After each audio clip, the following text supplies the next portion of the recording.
Swayam Prabha. Digital India. Educated India.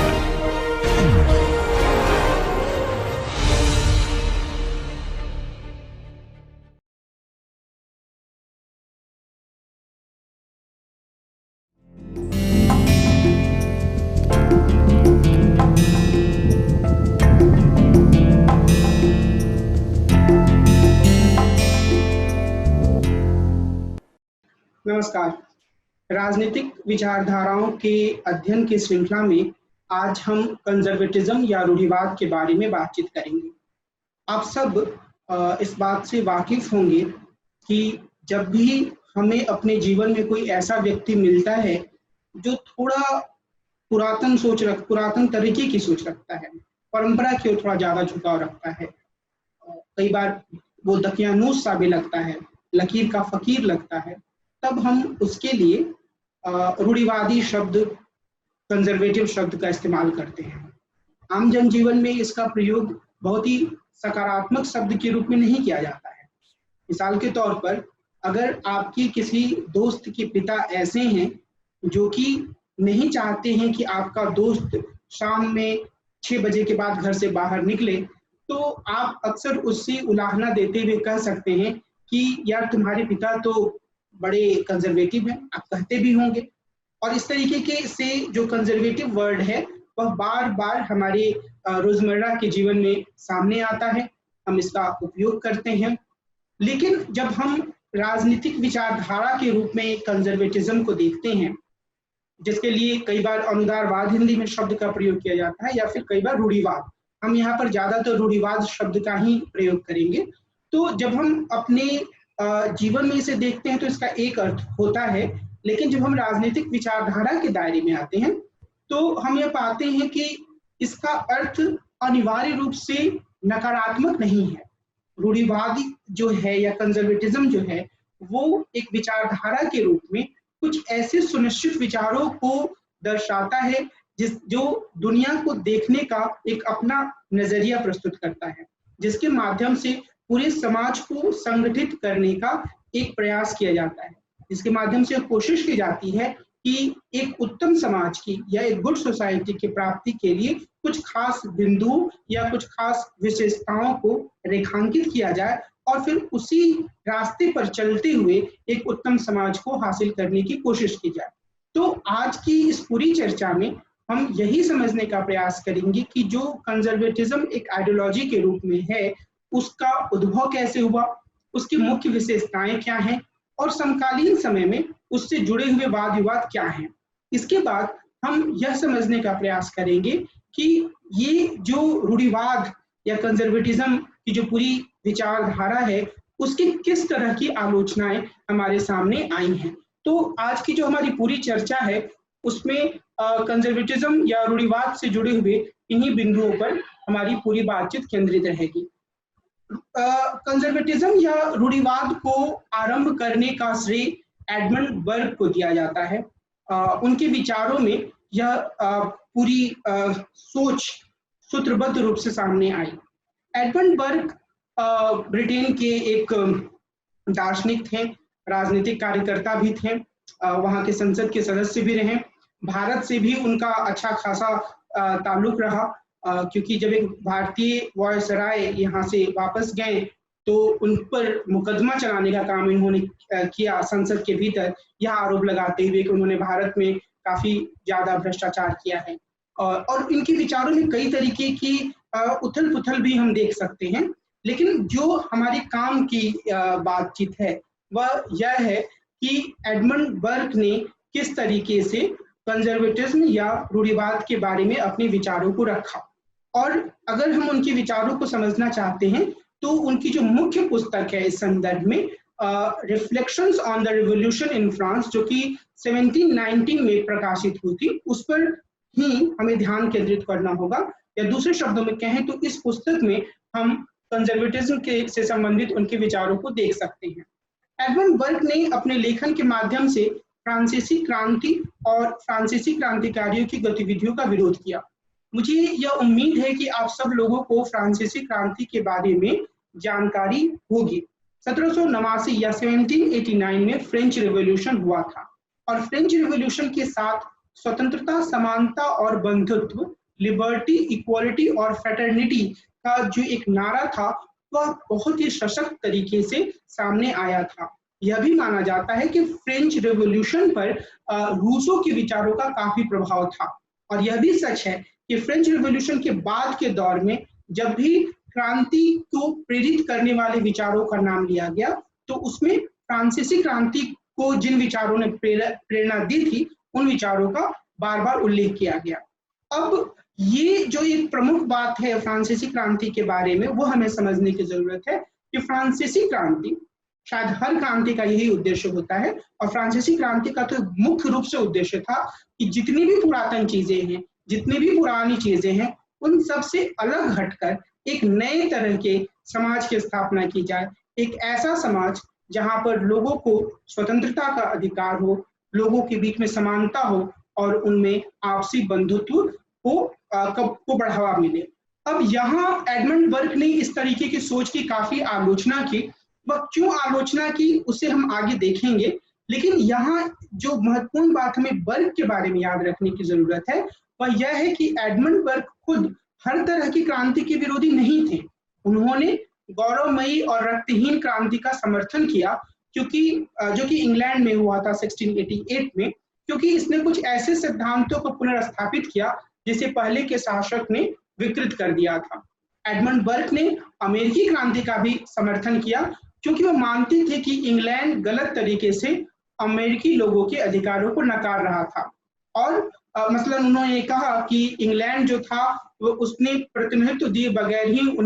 उन पर tax थोप दिया था। तो साफ तौर पर बर्क ने कई अन्य क्रांतियों का समर्थन भी किया, लेकिन उन्होंने फ्रांसीसी क्रांति का विरोध किया क्योंकि उन्हें यह लगता था कि फ्रांसीसी क्रांतिकारियों ने बिना किसी गंभीर या सुनिश्चित लक्ष्य के पुरानी व्यवस्था को तहस नहस कर दिया है। पुरानी व्यवस्था को तहस नहस करने का तात्पर्य यह था कि बर्क ये मानते थे कि जो पुरानी व्यवस्थाएं होती हैं वो उनके भीतर कुछ ना कुछ खासियत होती है, तो जब तक आपके पास कोई विकल्प ना हो उससे बेहतर आप उसको एकदम से खत्म कर दे तो यह विचार सही नहीं है। और इसी आधार पर हम बर्ग के विचारों की कुछ बुनियादी विशेषताओं को भी देख सकते हैं और हम यह भी देख सकते हैं कि किस तरीके से ये जो विचार हैं वो असल में जो रूढ़िवाद या कंजर्वेटिज्म है उसकी मुख्य विशेषताओं के रूप में सामने आ रहे हैं। जो पहली बात हमें याद रखने की जरूरत है वह यह कि बर्ग यह मानते हैं कि कोई संस्था जितने लंबे समय से चली आ रही है उसे संदेह का उतना ही ज्यादा लाभ दिया जाना चाहिए कि इसमें सामूहिक विवेक का कुछ अंश है। लंबे समय से चली आ रही परंपरा में कई पीढ़ियों का विवेक और उनकी समझ समाहित होती है। तो ये जो परंपरा के समर्थन की बात हम देखते हैं बर्ग के लेखन में, उसका जो मुख्य तत्व है वो यही है कि अगर कोई भी एक व्यवस्था है जो कई पीढ़ियों से चली आ रही है तो हमें उसके बारे में मानना चाहिए कि शायद पिछली पीढ़ियों की जो व्यक्ति हैं उन्होंने इसमें कुछ खासियत देखी होगी जिसके कारण से उन्होंने इसे कायम रखा। तो एकदम से जो चीजें पहले से चली आ रही हैं उन्हें खारिज करना एक अच्छा विकल्प नहीं है, बल्कि हमें उन्हें इस लिए संजोने की जरूरत है या उन्हें समझकर अपने जीवन में कायम रखने की जरूरत है, क्योंकि ये हमारी पिछली पीढ़ियों की समझदारी को प्रमाणित करते हैं और इसीलिए उन्होंने परंपरा का समर्थन किया। दूसरा, उन्होंने मनुष्य की अपूर्णता की बात की। उनका यह कहना था और कंजर्वेटिज्म में यह माना जाता है कि कोई मनुष्य यह दावा नहीं कर सकता है कि वह अपने आप में पूर्ण है और वह हर मुद्दे को समझता है। तो अगर फ्रांसीसी क्रांतिकारियों की पीढ़ी ने इस प्रकार से विचार किया कि उनके पास हर तरह की समझदारी है और वो इतनी समझदारी है कि वो पुरानी हर तरह की मान्यताओं को खत्म कर सकते हैं, तो इसका नतीजा इस रूप में सामने आता है कि एक पूरी व्यवस्था जो अतीत के समय से चली आ रही थी वो एकाएक धराशायी हो गई और जिसका खामियाजा सिर्फ फ्रांस को ही नहीं बल्कि अन्य कई तरीके के जो देश थे उनको करना पड़ा, उनको भुगतना पड़ा। वो भुगतना इस अर्थ में पड़ा क्योंकि एक ऐसी अनिश्चितता की स्थिति पैदा हुई जिसने बहुत सारे स्थानों पर युद्ध को जन्म दिया, बहुत सारे स्थानों पर समाज में संघर्ष को जन्म दिया जो पुरानी व्यवस्था थी विशेष रूप से फ्रांस में, उसे तो नकार दिया गया, लेकिन उसके स्थान पर नई व्यवस्था कैसी हो इसका कोई स्वरूप सामने नहीं आया। एडमंड बर्क ने प्राकृतिक अधिकारों का भी विरोध किया और बर्क ने इस बात को नकारा कि कुछ ऐसे प्राकृतिक अधिकार होते हैं जो प्रकृति द्वारा मनुष्य को प्रदान किए जाते हैं। उन्होंने यह स्पष्ट किया कि अधिकार समाज के भीतर ऐतिहासिक रूप से विकसित होते हैं। यहाँ पर मैं आपका ध्यान इस बात की ओर दिलाना चाहूंगा कि जब हम उदारवाद के बारे में बात कर रहे थे तो हमने प्राकृतिक अधिकारों के बारे में भी चर्चा की थी, और प्राकृतिक अधिकारों की जो पूरी अवधारणा है वह मुख्य रूप से उदारवाद के भीतर विकसित होती है। जॉन लॉक के लेखन को इसमें काफी महत्वपूर्ण स्थान दिया जाता है और इसमें यह माना जाता है कि मनुष्यों के पास सिर्फ मनुष्य होने के कारण कुछ प्रकृति प्रदत्त अधिकार हैं और इन प्रकृति प्रदत्त अधिकारों का सम्मान किया जाना चाहिए। लेकिन एडमंड बर्क का यह कहना था, चूंकि वह समाज के विकास की बात करते हैं और क्रमिक रूप से समाज के अंदर ही हर तरीके के नियमों, हर तरीके की प्रथाओं के विकसित होने की बात करते हैं, तो उनका यह कहना था कि अगर हम प्राकृतिक अधिकारों की बात करते हैं कि मनुष्यों के पास प्रकृति ने कुछ अधिकार दिए हैं, तो वह सही नहीं है। उनका यह कहना था कि समाज में या मानव सभ्यता के भीतर जितनी भी सारी चीजें विकसित हुई हैं वह क्रमिक रूप से परंपरा के साथ धीरे धीरे धीरे धीरे आगे बढ़ते हुए विकसित हुई है। और इसमें वो यह भी मानते हैं कि जो पिछली पीढ़ी के लोग थे उन्होंने कई बुरी चीजों को इसमें से निकाला भी, कई नई चीजों को जोड़ा भी। तो जो भी अधिकार जिनकी बात हम आज कर रहे हैं एडमंड बर्क के अनुसार और रूढ़िवाद के भीतर या कंजर्वेटिज्म के भीतर यह माना जाता है कि वह पिछली पीढ़ी से धीरे धीरे धीरे धीरे करके विकसित हुए हैं। तो ऐसी स्थिति में यह दावा सही नहीं है कि जो अधिकार हैं वो पूरी तरीके से इस रूप में सामने आए हैं कि हम उन्हें प्रकृति प्रदत्त मान लें। इसकी बजाय ये जो एक मुख्य बात जिनके द्वारा बर्क ने अपनी बातों को आगे बढ़ाने की कोशिश की वह यही था कि जो हमारे पास अधिकार होते हैं वो समाज ने निर्मित किए हैं। और इसके बाद बर्क संपत्ति या प्रॉपर्टी राइट पर भी जोर देते हैं। कोई भी संपत्ति सिर्फ वर्तमान पीढ़ी द्वारा निर्मित नहीं होती है, बल्कि इसमें पिछली पीढ़ियों का मेहनत लगा होता है। लेकिन यहाँ पर बर्क की जो सोच थी वह काफी हद तक एडम स्मिथ के करीब थी, जो कि लोगों को संपत्ति के अधिकार देने का पक्षधर थे, जो ये मानते थे। और बर्क भी इस विचार के काफी नजदीक पहुंच चुके थे कि जो संपत्ति के बारे में पुरातन व्यवस्थाएं हैं वह उतनी कारगर नहीं है और धीरे धीरे करके जो एक निजी संपत्ति का विचार है वह एक बहुत ही ठोस आधार के रूप में हमारे सामने खड़ा है और हमें उसे अपनाना चाहिए। तो ये एक ऐसा विचार है जिसके बारे में हम कई बार यह कह सकते हैं कि क्या यह परंपरा से चली आ रही चीजों का समर्थन करता है, तो निश्चित रूप से इस अर्थ में करता है कि यह भी कई पीढ़ियों से विकसित हो रहे अधिकारों के रूप में इंग्लैंड में सामने आ रहा था, जिसे कि और यह जिसके पक्ष में एडमंड बर्क ने अपने तर्क को प्रस्तुत किया। और हम इसे कंजर्वेटिज्म का या रूढ़िवाद की एक प्रमुख विशेषता के रूप में देख सकते हैं। यानी कि हम यह कह सकते हैं कि कंजर्वेटिज्म जो है वो यह मानता है कि लोगों के पास संपत्ति के अधिकार होना चाहिए और लोगों को अपने संपत्ति को सुरक्षित रखने का अधिकार है। हालांकि आगे हम यह देखेंगे कि जो अलग अलग तरीके के कंजर्वेटिव या रूढ़िवादी थिंकर हैं उन्होंने संपत्ति के अधिकारों के बारे में थोड़े अलग अलग तरीके के विचार प्रस्तुत किए। लेकिन इसमें जो मुख्य तत्व है कि व्यक्तियों को समाज के भीतर अपनी संपत्ति रखने का अधिकार है, उसमें बिल्कुल रेडिकल तरीके से बदलाव नहीं किया जाता है। तो हम ये कह सकते हैं कि कंजर्वेटिज्म के भीतर या रूढ़िवाद के भीतर एक तरीके से जो संपत्ति का अधिकार है उसको मान्यता दी जाती है। दो अन्य विशेषताएं हमें रूढ़िवाद की याद रखनी होंगी। एक जो पहली विशेषता है वह है सावयवी समाज का या ऑर्गेनिक सोसाइटी का विचार। अब ये जो ऑर्गेनिक सोसाइटी का विचार है वह अपने आप में बहुत महत्वपूर्ण है। ऑर्गेनिक सोसाइटी के विचार को हम काफी नकारात्मक तरीके से भी देख सकते हैं और इसको हम सकारात्मक तरीके से भी देख सकते हैं। ये जो ऑर्गेनिक सोसाइटी का विचार है उसमें मोटे तौर पर हम यह कह सकते हैं कि यह माना जाता है कि जो पूरा समाज है वह किसी प्राणी के शरीर की भांति है। अब अगर हम प्राणी के शरीर की कल्पना करें या मान लीजिए मनुष्य की भांति ही है, मनुष्य भी एक प्राणी है, तो इसका क्या मतलब है? इसका अर्थ यह निकलता है कि हर एक अंग जो है वह अपने आप में महत्वपूर्ण है। पहली बात तो यही निकलती है। दूसरी बात जो इसके साथ निकलकर सामने आती है कि जो अलग अलग तरीके के अंग हैं उनके अलग अलग कार्य हैं, और उन कार्यों के कारण कोई अंग ज्यादा महत्वपूर्ण है, कोई अंग कम महत्वपूर्ण है। और अब इसके आगे को यह भी कह सकता है कि अगर पूरे शरीर को ऑर्गेनिक सोसाइटी में पूरे अगर हम एक ऑर्गेनिज्म या प्राणी हैं, तो अगर इसको बचाने के लिए किसी एक अंग को किसी खास परिस्थिति में अपने शरीर से अलग करना पड़े तो वो भी सही है। तो ये एक जो विचार है इस एक्सट्रीम लेवल पर जाकर, यानी कि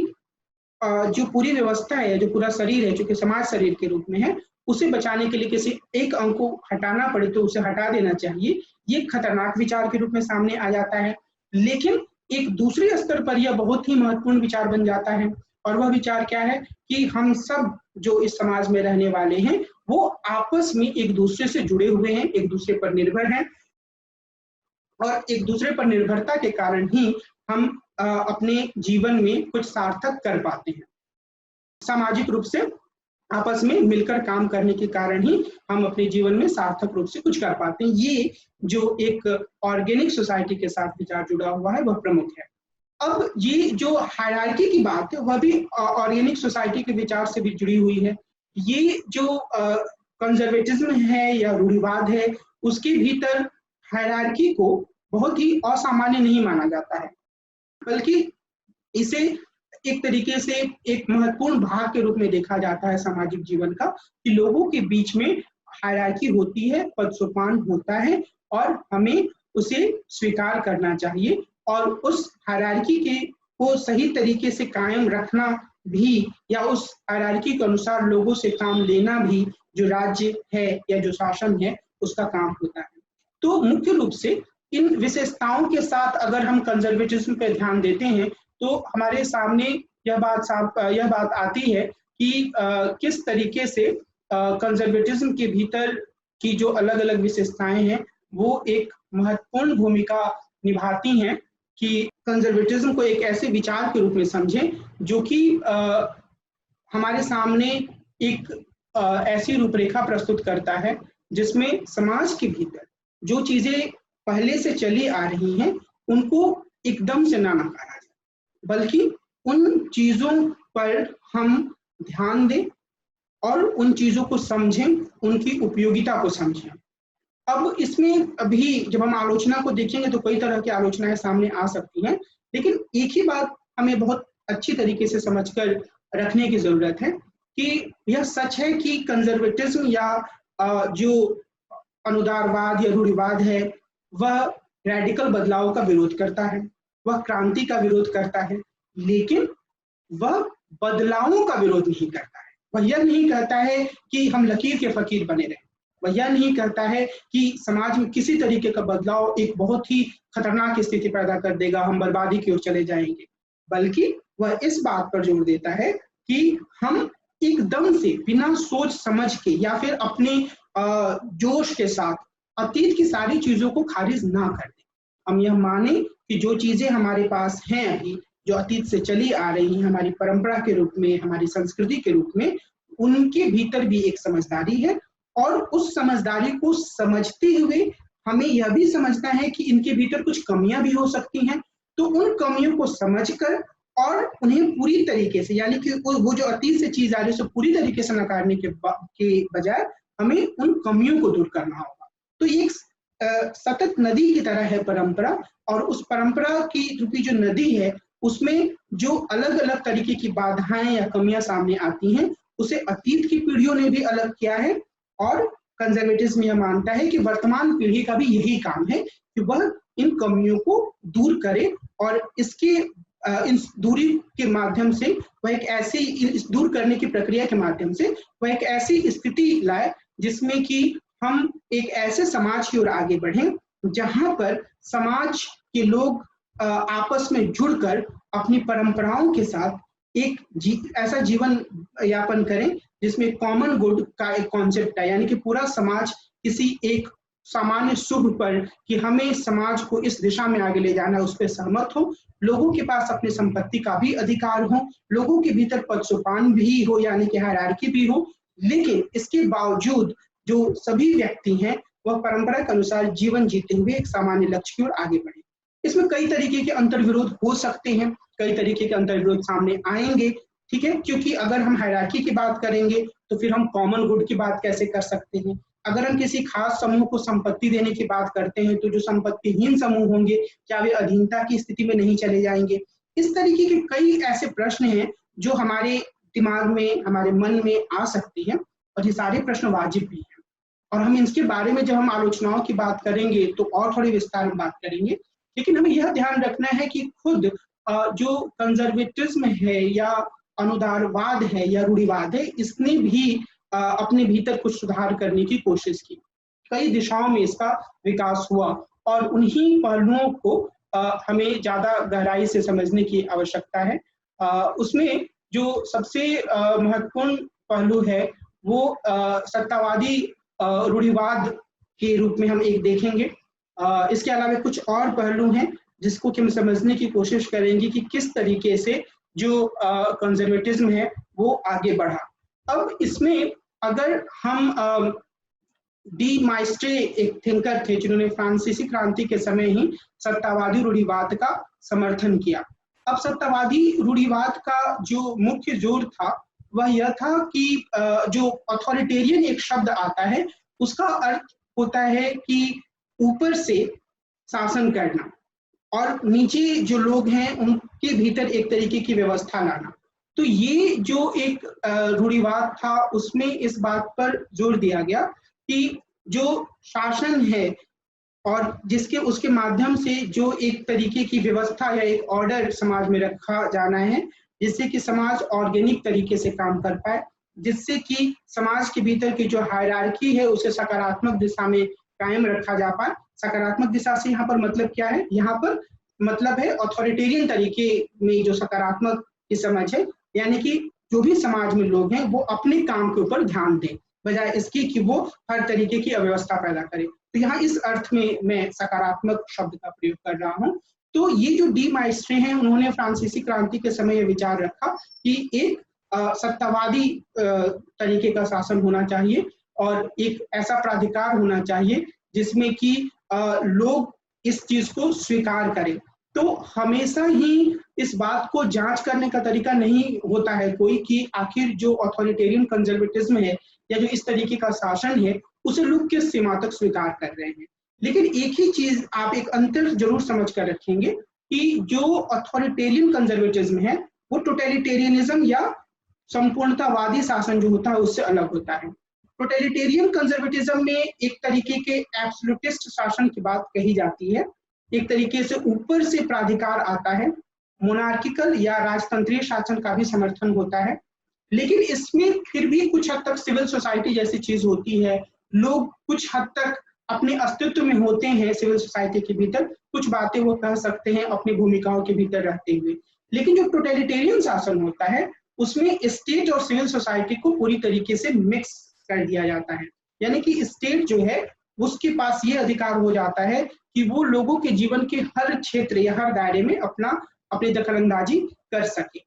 एक चीज हमें और याद रखने की जरूरत है कि जो अथॉरिटेरियन कंजर्वेटिज्म था जिसमें कि हमने यह बात की कि कंजर्वेटिव वैल्यूज को एक ऊपर के शासन के द्वारा आगे लोगों तक पहुंचाना, उसका एक प्रयास जैसे नेपोलियन थर्ड ने किया कि जब वो शासन में आए, या कई ऐसे दूसरे शासकों ने भी किया कि जब वो शासन में आए तो कुछ हद तक उन्होंने आम लोगों का समर्थन लेने की भी कोशिश की, यानी कि लोगों का समर्थन लेकर यह दिखाना कि ये जो पूरी प्रक्रिया चल रही है ऊपर से शासन करने की वह काफी हद तक ठीक है, लोग इसे स्वीकार कर रहे हैं। तो आप ये ध्यान रखेंगे कि जब हम अथॉरिटेरियन कंजर्वेटिज्म की बात कर रहे हैं तो ये खास तरीके की धारा है कंजर्वेटिज्म के भीतर, और इसमें जो मुख्य बात है वह यह कि रूल फ्रॉम द एबव, ऊपर से शासन, और इसके माध्यम से जो हम लोगों ने कंजर्वेटिज्म की विशेषताएं पढ़ी थी उन्हें सुनिश्चित करने का प्रयास। सीधे तौर पर जनता की सहमति लेने की कोई जरूरत नहीं, पारंपरिक मूल्यों के आधार पर कोई शासक या कोई राजा इस तरीके का शासन कर सकता है और इसकी व्यवस्था या इसका प्रावधान इसमें होता है। लेकिन इसका एक दूसरा रूप भी होता है जिसमें कि कई बार यह प्रयास किया जाता है कि जो आम जनता है उसका भी समर्थन लिया जाए, यानी कि आम जनता को यह एहसास हो या खुलकर वो इस चीज को व्यक्त कर पाए कि जो ऊपर से शासन हो रहा है असल में वो उनकी भलाई के लिए है। इसके बाद जो कंजर्वेटिज्म है वो पैटर्नलिज्म कंजर्वेटिज्म या पैतृकवादी रूढ़िवाद के रूप में सामने आया। अब इसमें जो 19वीं सदी में एक डिज़रायली जो एक नेता थे, जो कि एक अच्छे लेखक भी थे, उनके विचारों को काफी महत्वपूर्ण माना जाता है, जो कि एक राष्ट्र रूढ़िवाद के रूप में सामने आया। और इसके अलावा एक क्रिश्चियन डेमोक्रेसी की जो बात है वह सामने आई। हम इन दोनों पहलुओं को समझने की कोशिश करेंगे। असल में ये ब्रिटेन के भीतर एक तरीके का विचार जो है जॉन लॉक के लेखन से, जॉन लॉक जो थे वो इंग्लैंड के ही थे, इंग्लैंड के भीतर ही एक तरीके से कैपिटलिज्म के विचार ने अपना जोर शोर से अपने आप को आगे बढ़ाया। तो एक ऐसी स्थिति आई जिसमें कि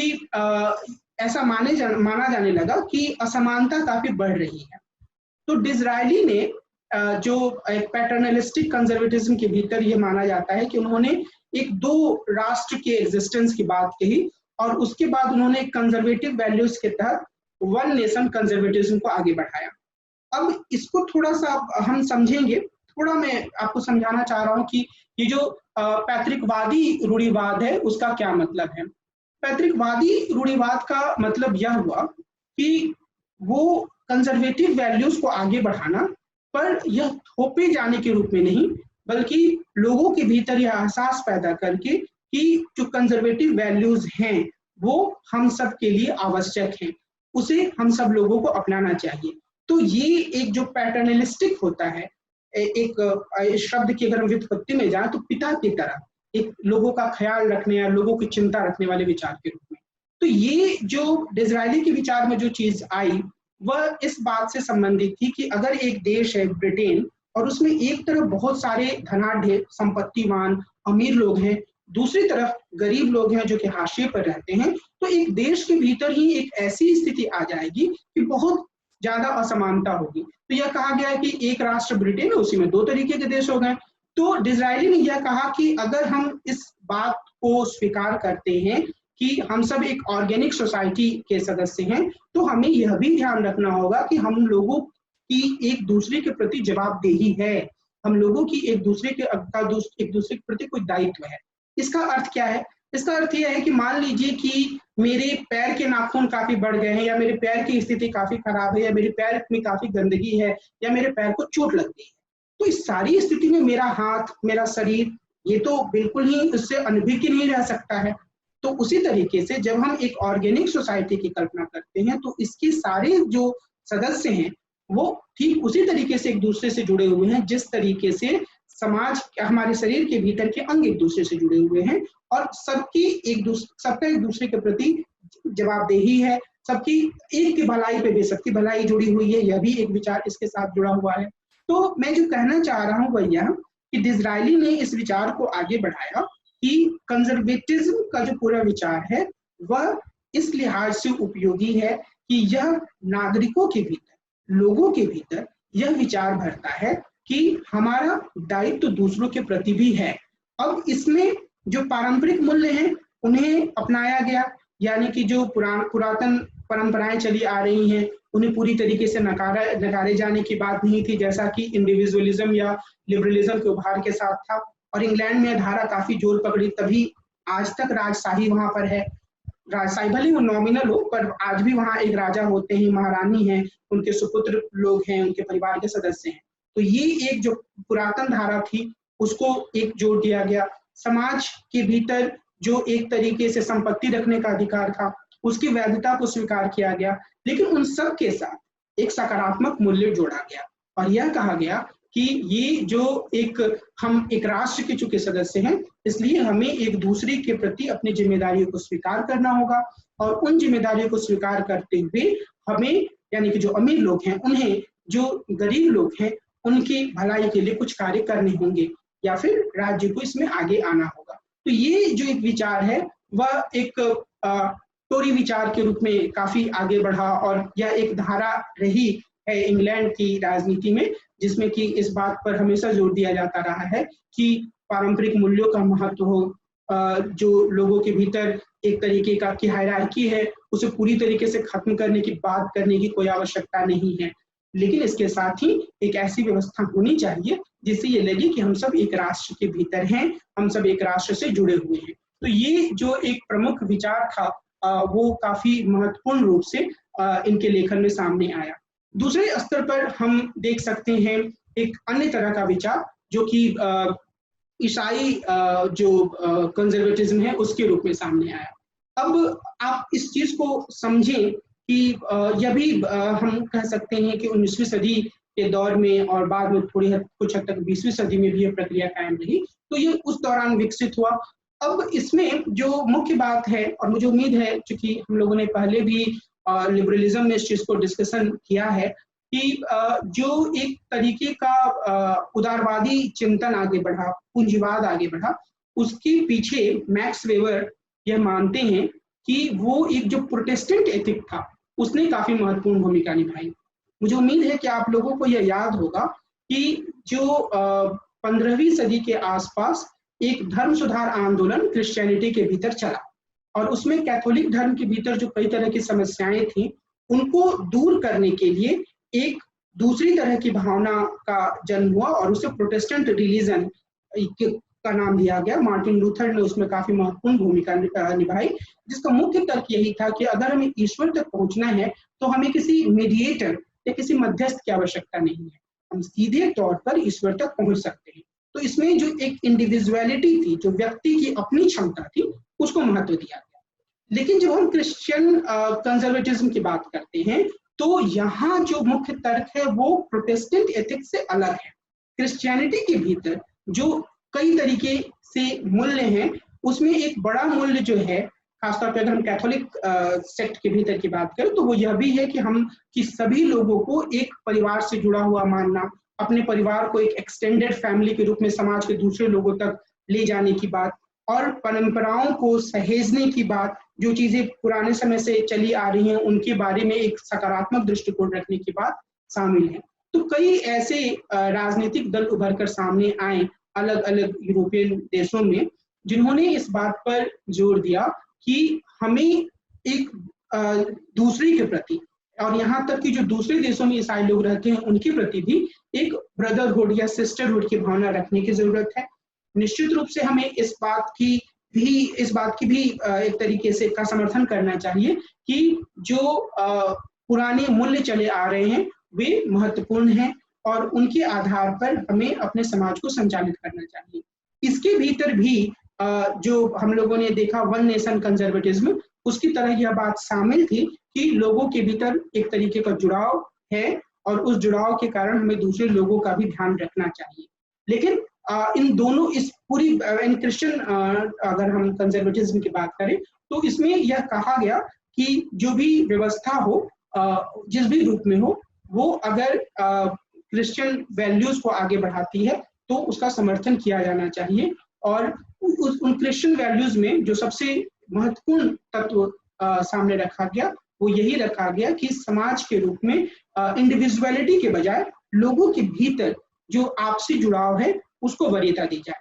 जो पुरातन मूल्य हैं उसे व्यक्ति के स्तर पर पूरी तरीके से खारिज ना किया जाए, बल्कि उनके महत्व को भी समझते हुए समाज को बेहतर बनाने का प्रयत्न किया जाए। तो इन दो तरीकों से हम देख सकते हैं कि 19वीं सदी में और 20वीं सदी में जो कंजर्वेटिज्म का जो सोच है वो अभिव्यक्त हुआ। वन नेशन कंजर्वेटिज्म इंग्लैंड में और वेस्टर्न यूरोप में दूसरे तरीके से जो क्रिश्चियन कंजर्वेटिज्म है उसका विचार सामने आया। अगर हम कंजर्वेटिज्म के बारे में 20वीं सदी के दूसरे भाग में उभरे विचारों पर ध्यान दें तो हम यह पाएंगे कि अलग अलग धाराओं में कंजर्वेटिज्म के विचार आगे बढ़े, और उसमें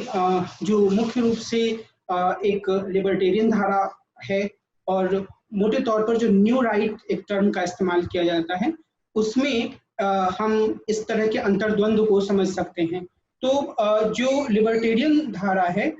उसमें इस बात पर जोर दिया जाता है कि अगर हमें समझना है कंजर्वेटिज्म को, तो उसके समकालीन दौर में विशेष रूप से, तो हम उसे एक स्वतंत्रतावादी रूढ़िवाद की धारा में भी समझ सकते हैं, और ये एक तरीके से नव दक्षिण पंथ के भाग के रूप में आ जाएगा। लेकिन मैंने आपको पहले भी बताया कि अगर हम एडमंड बर्क के विचारों के पास जाते हैं, तो एडमंड बर्क को काफी हद तक एक हम कह सकते हैं सहूलियत थी उन विचारों को अपनाने से जो कि पूंजीवाद को बढ़ावा देने से या जो संपत्ति अधिकार है उसको कायम रखने से जुड़े हुए थे, क्योंकि वो यह मानते थे कि जो यह विचार है वो काफी हद तक इंग्लैंड का जो पूरा एक ही जो पूरी पृष्ठभूमि है या इंग्लैंड का की जो अतीत है, निकट अतीत, उसका हिस्सा बन चुका है। तो इसलिए संपत्ति के अधिकारों की वो तरफदारी करते हैं, वो उनका समर्थन करते हैं। स्वतंत्रतावादी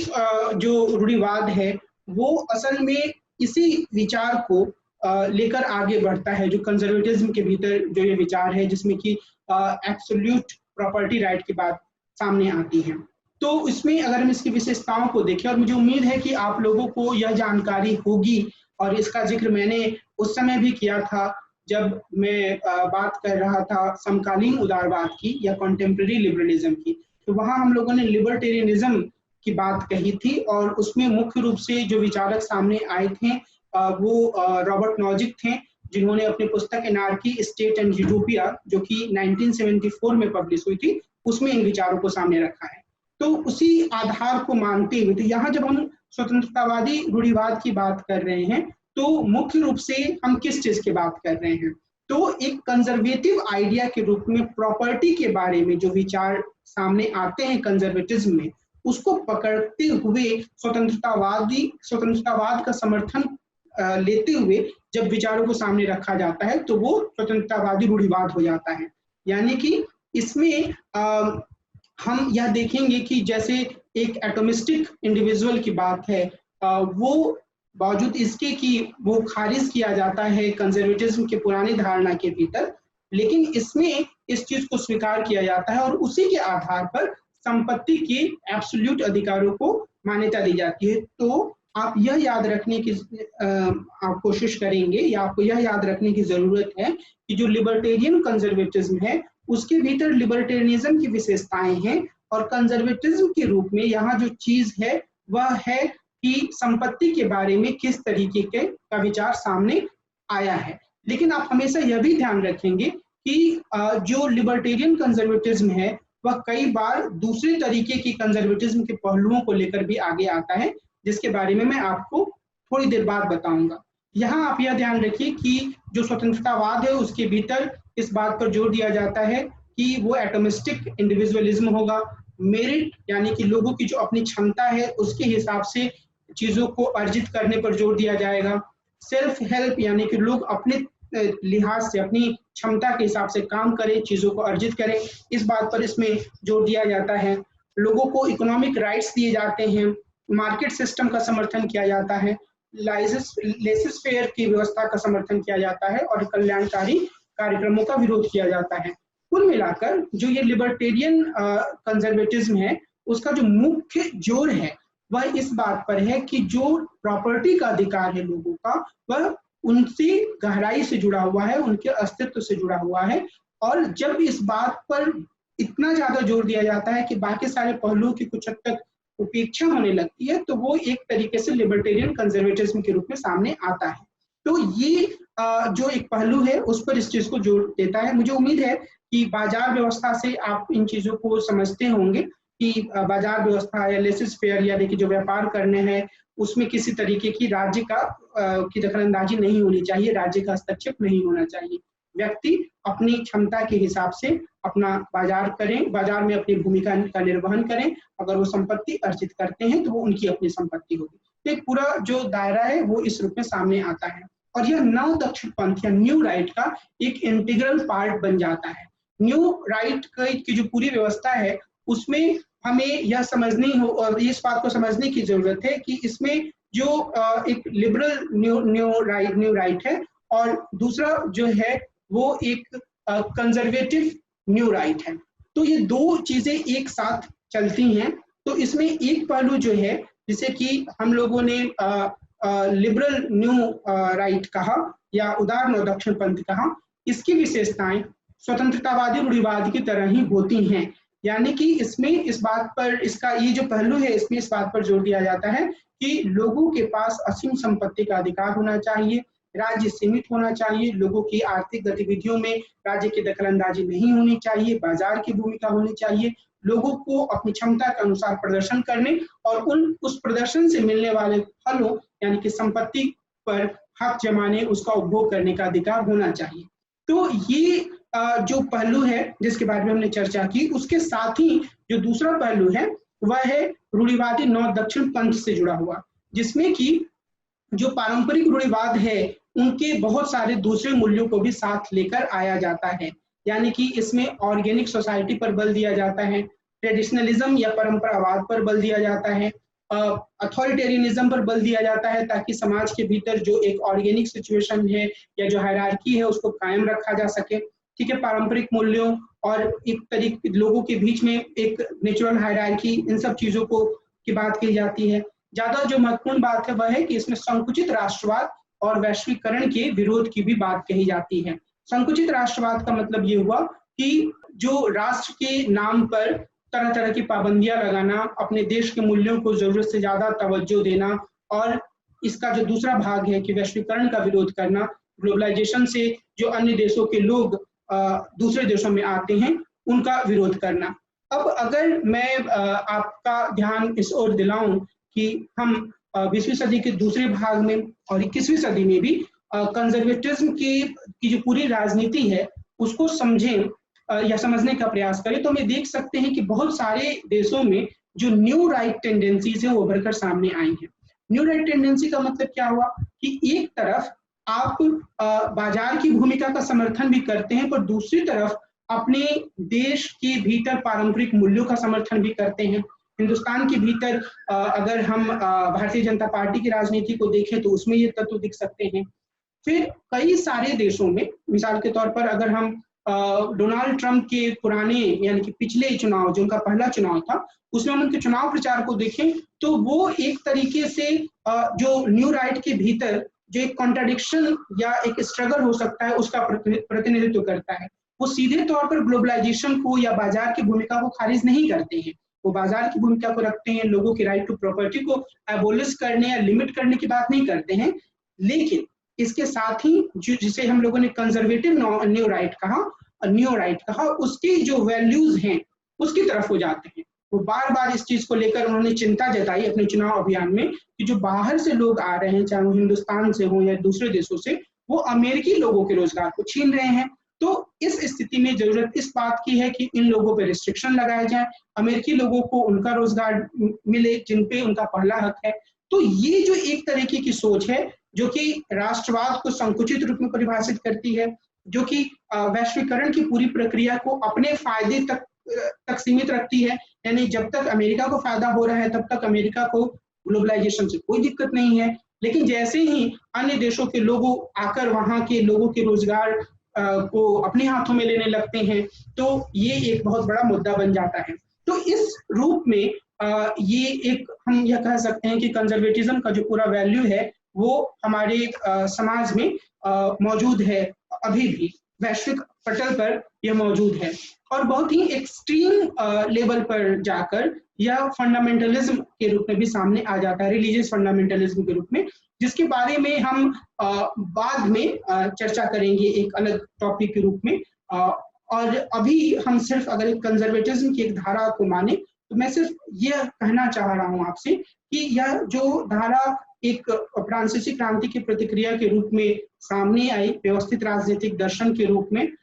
उसमें कुछ अंतर विरोध भी रहे और ये अलग अलग दिशाओं में भी आगे बढ़ी, लेकिन अभी भी यह काफी हद तक वैश्विक स्तर की राजनीति में या दुनिया के विभिन्न देशों की राजनीति में मौजूद है। हम इसके अस्तित्व को देख सकते हैं, और जब हम इसके आलोचनाओं की तरफ आते हैं तो निश्चित रूप से इसकी कई स्तरों पर आलोचना की जा सकती है।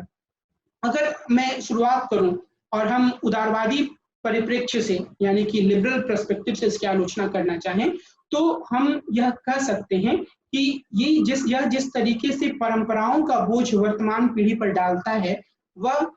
जो व्यक्ति की जो अपने सोचने समझने की या तार्किकता की क्षमता होती है, उसे प्रश्नांकित करता है। मतलब कंजर्वेटिज्म के भीतर यह कहा जाता है कि व्यक्ति जो है वो कुछ हद तक एक सुधार की बात कर सकता है, लेकिन उसे पूरी तरीके से किसी चीज को खारिज नहीं करना चाहिए। तो ये एक तरीके से व्यक्ति की रैशनैलिटी पर भी प्रश्न चिन्ह है, क्योंकि कई सारी चीजें वर्तमान पीढ़ी में व्यक्ति को, मिसाल के तौर पर हमें ऐसी लग सकती हैं जो परंपरा से चली आ रही हैं पर जो तार्किक नहीं है, जिनमें कई सारी समस्याएं हैं, जो अन्याय को बढ़ावा देने वाली चीजें हैं। और जिस रूप में परंपरा का समर्थन किया गया है कंजर्वेटिज्म के भीतर कि यह अतीत से चले आ रहे ज्ञान का प्रतिनिधित्व करता है, तो उसमें खतरा यह है कि यह पूरी तरीके से एक ऐसी स्थिति को ला सकता है जहां पर बुरी से बुरी प्रथाओं का, मिसाल के तौर पर सती प्रथा का भी समर्थन किया जा सकता है। तो इस रूप में हमें उदारवाद को देखने की जरूरत है कि यह व्यक्ति की जो रैशनैलिटी होता है उसको ही एक तरीके से पिंजरे में बंद कर देता है। तो ये उदारवादी परिप्रेक्ष्य से हम उसकी आलोचना कर सकते हैं। इसी तरीके से अगर हम नारीवादी परिप्रेक्ष्य से देखें तो अधिकांश नारीवादी मानती हैं कि जो महिलाओं की जो सबसे बड़ी दुश्मन रही हैं वह परंपराएं रही हैं। महिलाओं को हमेशा से परंपराओं की बेड़ियों में जकड़ कर रखा गया है, उनकी आजादी को जकड़ कर रखा गया है। तो अगर महिलाएं किसी खास तरह की प्रथा को नकारती हैं या नकारने की बात करती हैं, तो उसका इस आधार पर विरोध नहीं किया जा सकता है कि चूंकि अब चीज परंपरा से आ रही है, कई पीढ़ियों से आ रही है, तो इसमें बहुत तरह की अच्छी बातें भी हो सकती हैं और इसे एकाएक खारिज करने की जरूरत नहीं है। अगर हम ऐसा सोचेंगे, या अगर एक नारीवादी तर्क दे सकती है कि अगर हम ऐसा सोचते हैं तो हम कभी भी अलग अलग तरीके के अन्यायों पर प्रश्न खड़ा नहीं कर सकते हैं। उसी तरीके से अगर हम मार्क्सवादी परिप्रेक्ष्य से बात करें तो हम यह कह सकते हैं कि एक तरीके से जो अनुदारवाद या कंजर्वेटिज्म है, या जिसे हम रूढ़िवाद जिसके हमने कहा, वह ऐसी परंपराओं का समर्थन करता है जो कि समाज के भीतर असमानता को कायम रखते हैं। और इसके साथ ही यह जिस तरीके से संपत्ति की व्यवस्था की बात करता है, समाज, वह अपने आप में एक बहुत ही खतरनाक व्यवस्था है, क्योंकि यह कहीं से भी उत्पादन के साधनों पर जो संपत्तिशाली या पूंजीपति वर्ग है उसके एकाधिकार को खत्म करने का समर्थन नहीं करता है। तो इस लिहाज से भी इसकी काफी तीखी आलोचना की गई है। और उसी तरीके से उत्तर आधुनिकतावादी यह कह सकते हैं कि जो पूरी सोच है अनुदारवाद के भीतर, वह एक खास तरीके की सच्चाई को अभिव्यक्त करती है और उसी को स्थापित करना चाहती है। यह व्यक्तियों को सिर्फ एक परिप्रेक्ष्य से देखती है और यह मानती है कि अगर व्यक्ति इस तरीके के सांचे में ढला है, यानी कि वह ना तो इतना रेडिकल है कि वह किसी चीज का बदलाव करना चाहता है, और वह एक ऐसा व्यक्ति है जो कि परंपराओं की महत्ता को स्वीकार करता है, तभी वह काफी हद तक स्वीकार करने लायक व्यक्ति है। तो यह भी अपने आप में एक खतरनाक प्रपोजिशन है। तो और इसी तरीके से हम अलग अलग दूसरे परिप्रेक्ष्य से भी इसकी काफी आलोचना कर सकते हैं। मिसाल के तौर पर अराजकतावादी यह मानते हैं कि व्यक्ति जो है उसके ऊपर किसी तरीके का शासन नहीं होना चाहिए, क्योंकि वह स्वतंत्र रूप से इस दुनिया में आया है और वो हर तरीके की जो हायरार्की है या हर तरीके का जो अथॉरिटी है उसका विरोध करते हैं। लेकिन अनुदारवाद तरह तरह की अथॉरिटीज की भी बात करता है। परंपराओं की अथॉरिटी हो गई, जो शासन व्यक्ति कर रहा है उसकी अथॉरिटी हो गई, व्यक्तियों के बीच में अलग अलग तरह की हायरार्की या पदसोपान हो गया। तो इन सब चीजों का समर्थन करने के कारण अनुदारवाद एनार्किस्ट लोगों के लिए भी एक ऐसे विचार के रूप में सामने आता है जो व्यक्ति की स्वतंत्रता को बाधित करने वाला सिद्धांत है। तो चाहे वो नारीवादी हो, चाहे वो मार्क्सवादी हो, चाहे वो अराजकतावादी हो, चाहे वो उदारवादी हो, इन सभी ने अलग अलग स्तरों पर इसकी तीखी आलोचना की है। और इस लिहाज से हम यह कह सकते हैं कि ये जो पूरा विचार है अनुदारवाद का, उसकी काफी तीखी आलोचना हुई है। लेकिन अगर हम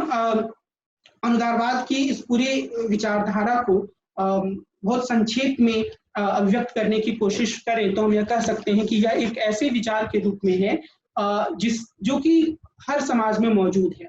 अगर हम रेडिकल बदलावों की बात करते हैं तो हम अनुदारवाद से दूर जाते हैं, लेकिन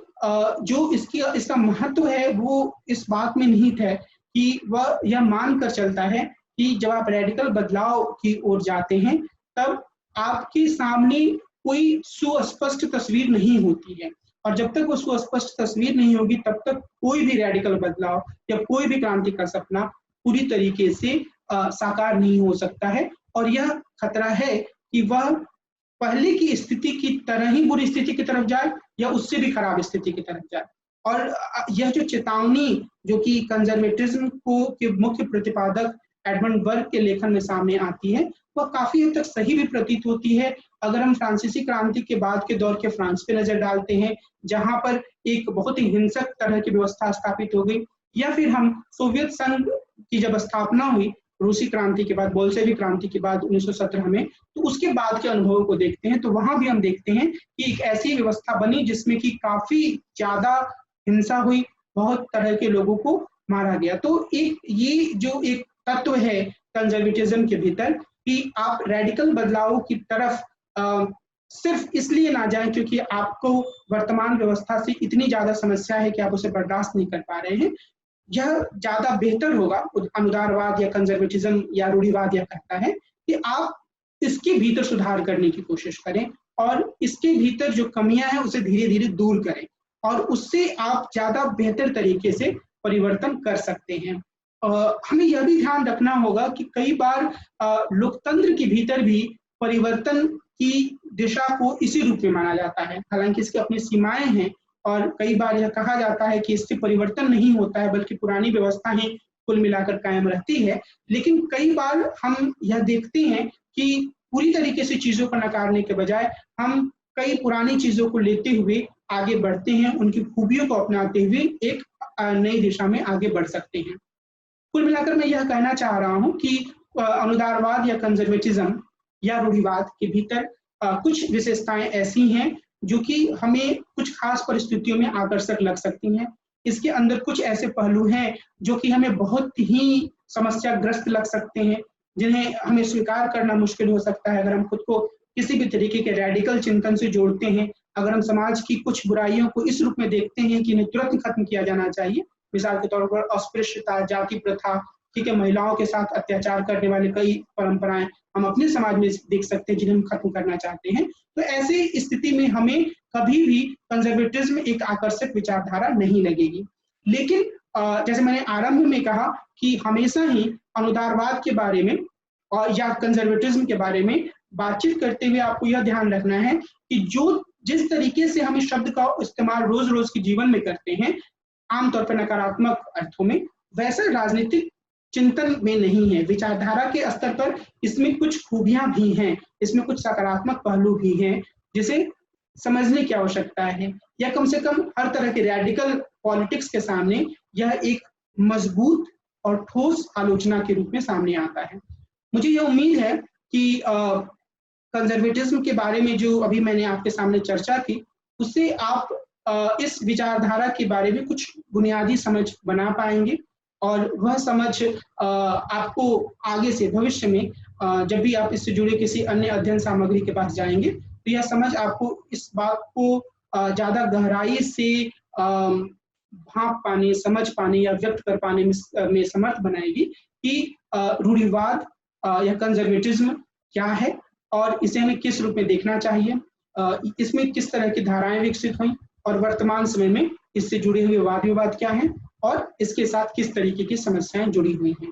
तो मैं आज की अपनी इस चर्चा को यही विराम दे रहा हूं, और अगले चर्चा में हम मार्क्सवाद के बारे में बात करेंगे कि किस तरीके से हम एक विचारधारा के रूप में मार्क्सवाद को देख सकते हैं, उसके भीतर किस तरीके की उथल पुथल रही है या किस तरीके के विचार आए हैं। नमस्कार।